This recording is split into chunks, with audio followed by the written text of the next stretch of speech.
Coalition governments are the seeming way forward for South African municipalities, but they have also proved to be rather problematic since the local government elections in 2021.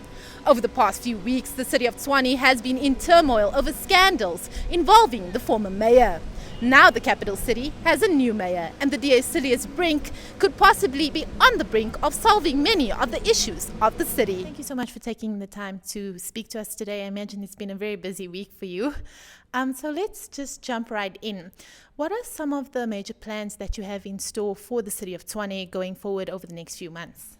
So the first thing is, and it's important that residents understand this, is to get control of the finances of the city.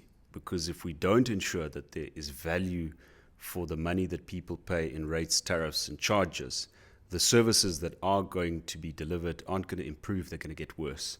It's very important, especially after the negative audit outcome that the city has received, that we restore the financial controls, that we make sure that every rand of ratepayers' money, of people's money, is spent in a way that delivers value. That is going to be crucial. We're busy with the budget at the moment, evaluating every line item to see if the expense is justified, to see where can we save so that we can get the city into a position where it can start investing in infrastructure, improving services. We're not in that position yet.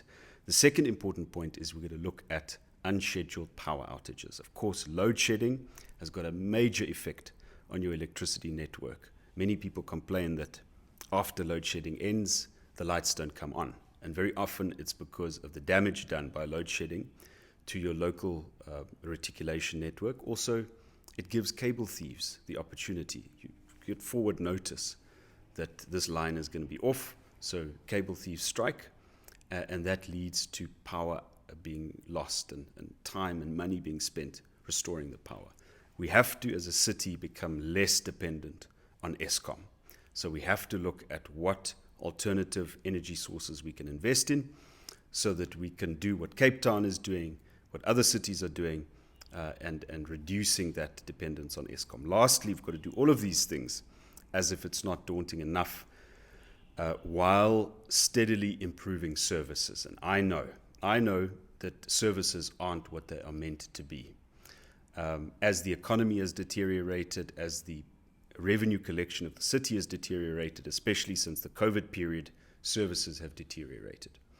And so we have to give that commitment that whatever else we do, the finances, the electricity, the basics of grass cutting, of de-weeding, of fixing potholes, painting roads, fixing broken street signs. And one important point for the broader Centurion communities is we've got to start fixing all of these sinkholes. So those things have to happen despite the pressing priorities in terms of finances. So there's been this stigma attached to the DA mayor that he doesn't really focus on non-white communities. Will you be going into non-white communities, and specifically Lodium, which is not a non-white community, which really hasn't seen much of the mayor over the past few years? How do you see yourself treating Ward 61 and the Lodium community specifically differently? So let me just say that the DA is a diverse party that believes that any individual who shares common values and common interests with anyone else can be in a position of leadership. Our former mayor of Tshwane was not white. So whatever criticism there is against him, I don't think you can say it's because he was a white mayor. It was literally not true. In Cape Town and other places, you can look at the basic levels of services. The poor communities benefit the most from DA government. So I think my philosophy would be to build a capital city that works for all of its people. Of course, I'll come to Lodium. I know that Lodium has got a ward councillor who's not from my party. I look forward to working with that ward councillor along with other councillors to see what the issues are and to explain to the community what the financial position is of the city and what can be expected in terms of services. So absolutely, I want to be a mayor for all of the people of our city. Okay, as you mentioned, service delivery is a huge issue, and it is a huge issue in Lodium as well, sort of notorious for being dysfunctional, you know. So do you foresee you being able to solve that problem before the 2026 local government elections? I certainly want to make progress in the run-up to that election. Otherwise, the chances of being re-elected there are very slim.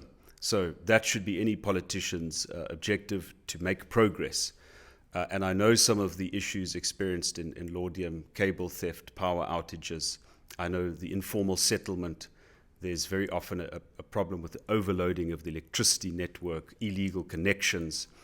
I know that billing was a problem in certain parts of Laudium, with tamper-proof boxes, people not being able to get their electricity readings and then submit accurate readings, water issues, and so forth. So, of course, we want to make progress, and we will hopefully do so by putting out a clear plan of action, credible financial plans, and then communicating with the residents to say, this is what we can achieve in the first year, this is what we can achieve later on.